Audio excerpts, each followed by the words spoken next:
araw sa ating lahat mga katiits. At ito ang sinabi ko mga katiits na sa una kong vlog dito mga katiits na parang pato na nakalubog sa putik na katiits. Tingnan mo yung ulo mga katiits. Yan. Ito. Nakaharap to sa bato na yan. Binuwal namin parang maraming stone map dyan. Parang stone map mga katiits. Yun. Lininisa namin yung bato na yan. Maraming nakikita namin. Ito ang hinaharap nitong iwan ko mga katiits kung anong klase. Parang pato talaga ang tingin ko rito. Tingnan nyo mga katiits. Tingnan nyo. At may telescope dito mga katiits. Oh. Tagos. Yan. Sa ilalim. Yan mga katiits. Tingnan nyo mga katiits. At dito sa gilid dito mga katiits, ito banda. Marami kaming nakukuha mga katiits na mga change direction. Ang change direction mga katiits sa nakalubog na pato mga katiits. Ang tinuturo ito, bato mga katiits. Yung una kong vlog na ipinapakita ko na may X mga katiits, tingnan nyo kung maklaro ba mga katiits, tingnan natin. Nasaan ba yung X? Dito. Yan. Yan ang X mga katiits yan. Tingnan nyo yan. Malapitan. X yan. Maliit na maliit. At dito. At sinasabi kong may dalawang bato tayong hanapin. At hindi ko alam mga katiits na dito pala mahahanap namin sa ilalim. Itong bumungad sa amin pag buwal namin ng malaking bato na to. Ito mga katiits. Ito ay naging change direction ito. Ito. Nakasalansan. Yan. Box type mga katiits. At may sa gitna may passage canal pa. Yan mga katiits. At ito tingnan nyo mga katiits, pag kinat napakaganda ang pagkagawa mga katiits.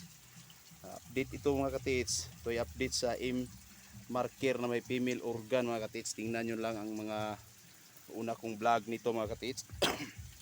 At yan ang tandaan natin mga katiits na yung mga change direction talaga, susundan lang natin ang mga marker. Kasi dito banda mga katiits, dito banda, dito bahagi mga 3 feet at nandoon na ang mga kulay gray na clay, napakalagkit.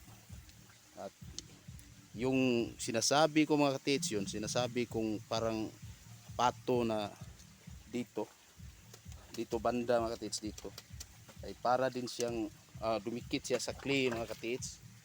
Yan. At wala nang mga karagdagang marker na kukuha namin dito mga katiits.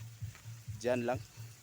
Ito mga katiits ay parang boulder tinakip dyan. Nung kinuha namin, binuwal namin to. Yan, tingnan nyo mga katiits.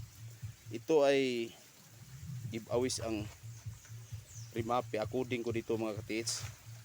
At kung may makukuha man kami dito mga katiits, kung anong mahinat na namin sa ilalim, kung may makukuha man kami, sana maintindihan nyo kami mga katiits na hindi ko talaga ipakita sa inyo kasi para na rin sa mga safety ng pamilya namin mga katiits. At nagtataka kayo kung bakit ang tagal ng trabaho namin. Yan ang aim mga katiits, aim na may female organ. Kasi sa isang linggo mga katiits, magtrabaho lang kami ng sa isang linggo, isang araw. At sa isang araw mga katiits, 2 oras lang ang inalaan namin dito.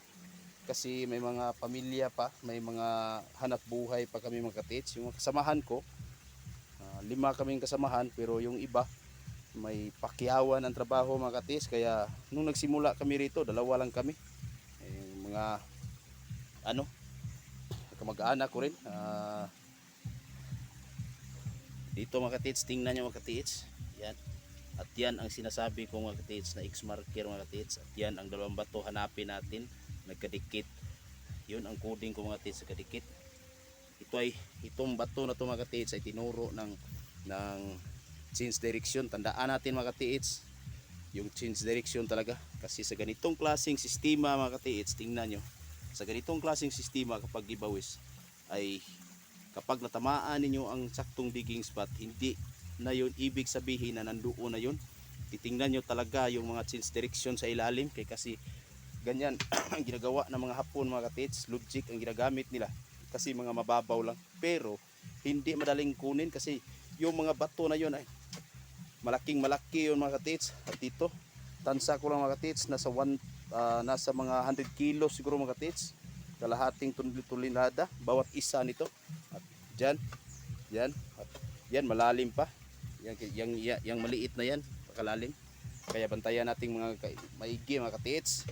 At sana'y nakapagbigay ito gabay at kaalaman mga katits sa mga kapwa ko treasure hunter, mas lalo na dito sa Cebu mga katits. Kaya kung nagustuhan nyo ang mga videos ko mga katits at ang mga kung may napulot kayong aral, kunting kaalaman sa mga videos ko sa mga katits, sana i-subscribe nyo ako at i-hit nyo ang notification bell para updated kayo sa mga bago kong videos. Hanggang dito na lang mga katits, ito ang GB Treasure Hunter. Magandang araw sa ating lahat mga katits.